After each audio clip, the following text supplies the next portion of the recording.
welcome to the CDO Magazine interview series. I'm Jake Dreier with HiLabs, and we are partnering with CDO Magazine, MIT CDO IQ, and the International Society of Chief Data Officers in a series of interviews. And today I have the pleasure with speaking with Krister Johnson, who is the Chief Analytics Officer at Healthfirst. Krister, welcome. Welcome, Jake. Nice to be here. Krister, why don't we start with discussing overall value delivery and value delivery through enterprise and data analytics. And I think it makes sense to start with something that is on a lot of people's minds, which is the use of AI and ML in areas such as the member and patient experience. Specifically, provider database integrity, claims accuracy, risk adjustment, finding anomalies and these hidden savings, and often terabytes and petabytes of data. Can you explain to us the impact that AI and ML ultimately has on some of these data sources as it relates to the quality of care and the care that patients receive? Yeah, sure. No, happy to do that, Jake. There's several elements or aspects to that.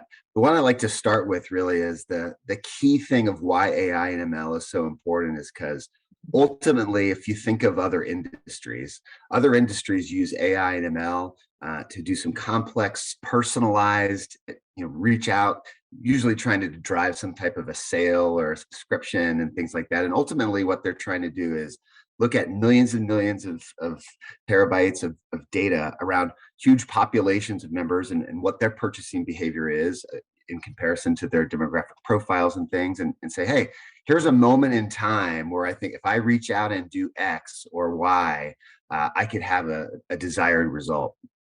In healthcare, at the end of the day, what we're trying to do is we're trying to change the behavior of our members and our patients in ways that will make their health better.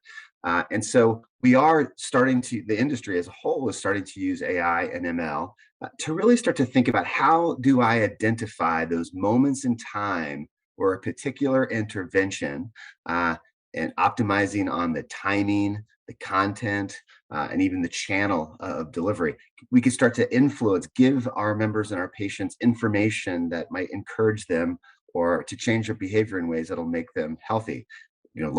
A good example of that is if for a diabetic population, right? There's a lot of things we try to do to nudge, maybe help with some food, improve some of their diet and things like that. So there's a lot of opportunities in that space. And then if you can start your analysis and the thinking at that level, at that individual level where you're taking observations from millions of different lives and then applying it at that personalized level, after that fact, you can then roll some of those new insights up and where things that are successful and things are not successful. And then you can aggregate those insights back up for consumption at the doctor or the care management level. And that's really, you need AI and ML to do that at scale so that you can really get to those key insights that are so important for improving the healthcare of our population at lower overall cost. So I liked how you described rolling up the data from all of those different sources, and specifically how you need AI and ML to do that. Can you talk to us a little bit about, what are some of these hidden insights in areas for value-based care, risk adjustment, claims data that otherwise would be difficult, if not impossible, to uncover? Yeah. So these days, a big part of AI and ML is the whole area of natural language processing. Yep. And so as you can imagine, doctors in their one-on-one sessions and appointments with their members, they write a lot of notes in the clinical charts. And more companies, including ourselves, are starting to really look at using natural language processing because that's unstructured data. A lot of that data is unstructured. It's hard to get access to when you're trying to build an analytical model or you're doing some other type of analysis. And so we are really focused on how we can leverage natural language processing to cull some of the insights out of those clinical charts in a more scaled way, as opposed to having people have to read them and look at them. And so that is one area that AI and ML is becoming really important is how video analytics is another area, right? I mean, this is really huge in the radiology space because actually computers, AI and ML are proving to be quite good at identifying certain types of conditions on radiology scans and things like that. And so there's certainly a big area to get hidden insights out of sources of data that otherwise in traditional, like in a spreadsheet or something like that, you wouldn't be able to gain those insights. So that's a key area. But the next area is this notion of you do have data on millions of lives, and we as a not-for-profit healthcare, we serve about 1.8 million members in New York. We about 70% of our business is actually in value-based care arrangements. So this is really important for us to leverage the data. We feel it's our responsibility. We are lucky to have data on 1 million people. That data comes from all the providers that we collaborate with. And we try to serve all these members. And so it is our responsibility to make sure we are constantly analyzing all of the interactions from all of those members so that we can provide the insights, not only to the doctors that we're working with, but to our own care managers that are out in the field trying to help our members, and then ultimately to the members. And so when you ask the question, I think your question was how do you do that, or what are some examples? I always go back to, if you're trying to get somebody to participate in a care management program, which we know from statistically speaking, it generally results in better health. There's things around not just looking at the clinical data, but also what's happening with their overall interactions. Did they call into the call center? When was that?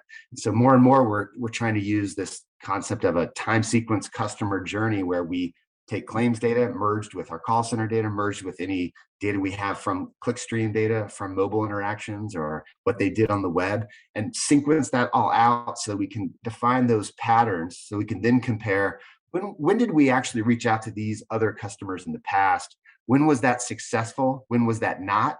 Let's try to then optimize the timing on that. I did some analysis a while ago that knows in one area, people were almost 800% more likely to engage in a care management program if you reached out about their primary condition within a week or two of when they had a doctor's appointment with that specialist.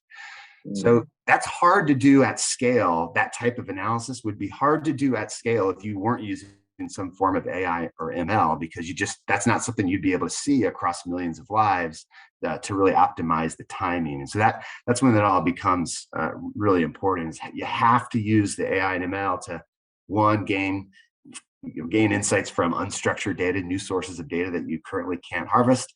And then two, how do you apply that looking back in time to find those patterns, the moments in time, the combination of demographic profiles and clinical profiles and other things?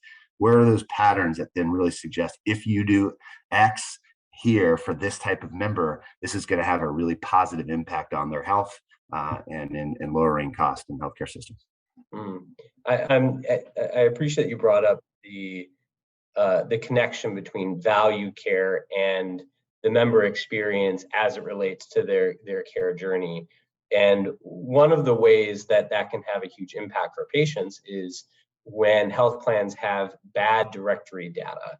And so I'd love to hear how you are approaching this issue of making sure that the directories that you have for providers actually matches the care patients can receive. Yeah. Well, that is we are not alone in dealing with that problem. That is a pervasive problem across the healthcare industry. As you know, we, like a lot of companies, spend a lot of time doing audits. We actually call doctors and make sure, one, does the number that we have for them, does it ring? Sometimes it doesn't even ring. Other times it's not the same doctor, whatever. So we do regular audits to check that.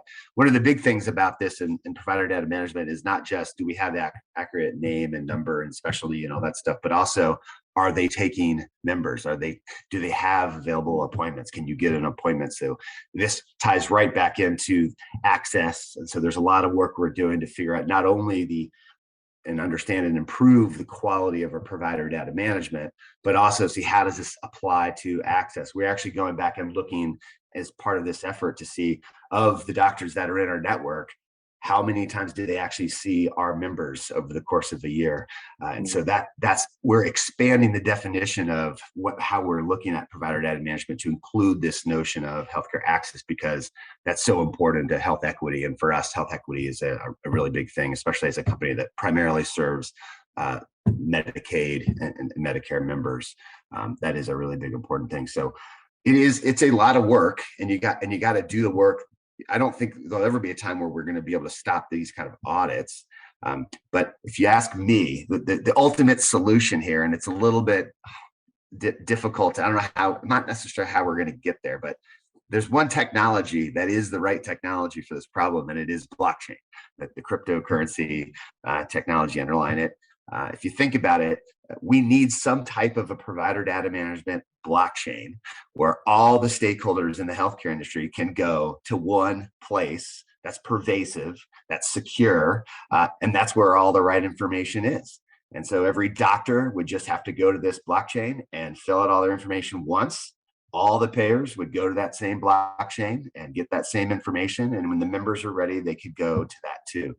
The problem there, as you can imagine, is who's going to create that blockchain, right? I know some very large national payers have taken a stab at doing this, but it's harder to do if a particular payer is trying to do it in a for-profit way, because obviously there's some companies out there today that are providing this service. They're not necessarily using blockchain, but they're trying to provide this service in a more relational database type way. And so ultimately, I think we as an industry have to decide.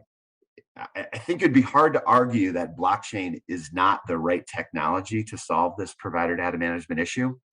But the question is, how do we as an industry go about figuring out how to make that happen? And I think there's a conversation that I really think would be worthwhile having on the industry as a whole, where we just say, for the good of the industry, this needs to take place. Let's all collaborate together and make it happen. And when we're thinking about blockchain as well as AI and ML, I'm curious how you are currently addressing the issue of what you do when there isn't a single source of truth for the data that you're using. Yeah.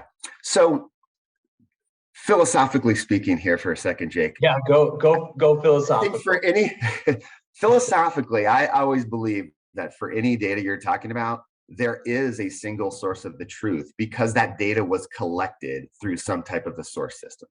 Mm-hmm. So I always believe that I don't quibble over what's the single source of truth, because the single source of truth is the place where it was collected. Let's call it a source system for now. That is the single source of truth. Now, before we get into how we leverage that, how far removed, kind of like 6 degrees of Kevin Bacon situation going on, the farther you're away, the higher chance that you might not be able to trust that source. But you can never forget the fact that in collecting the data in that original source system, you may have issues with completeness of data. It's not collected. It might not be collected accurately. And so when that happens, it doesn't become a data management problem. It becomes a data collection and a process problem. And so that is a very different problem to solve than the problem of, hey, I'm about 3 steps removed from the source system and people have modified it and now this data doesn't match another. So I always try to make those two distinctions there. A good example of the incompleteness of the data is that if you think, we talked about health equity, so I'll tie it back to race and ethnicity, right? It is a serious problem we have, and I think other companies have this problem too, is that not everybody is comfortable sharing their race and ethnicity data. So in the collection process of that, in our source systems, when people join, sometimes we have blank fields in that field. And so we do things to fix that, to try to get at some semblance of the truth. We buy third-party data based on demographics at the neighborhood level, and we impute somebody's race and ethnicity. So we do things like that. Now, you always have to make sure for any in your system, if race and ethnicity have been imputed, you need to know that, because you don't want to act on it. You can use it and kind of make general observations. So there's a whole bunch of stuff on figuring out you fully understand what's happening at the source, and do you need to improve the collection of that data? That's one element of single source of truth. But the other element is that every time you get a step away from the source system, it makes it a little bit more likely that there's going to be some issues, and the way the data has been summarized or manipulated will change, and you'll start to get results that maybe differ based on what other people are doing if they're using other types of databases within your environment. So in that case, this is this whole notion. You've probably heard people mention data fabric. There's companies like Snowflake that are trying to make it easier to have one place to go, and then it ties back to all the various source systems.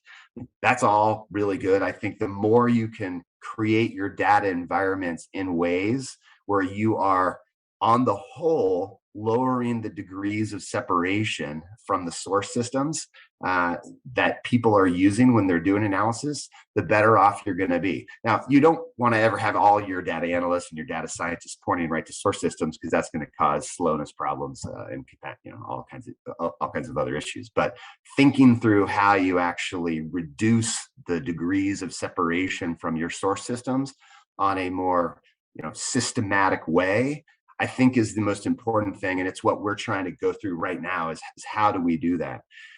And on the back end, this is something that you've got to manage, right? So you have to get a handle on the various dashboards you've got going on. You have to actually do the mapping from a data governance standpoint to understand, well, how many data marts are there? How many versions of this type of data do we have? And you've got to actually do the work to quantify all that and figure out and very explicitly start to eliminate the redundancy across your data infrastructure.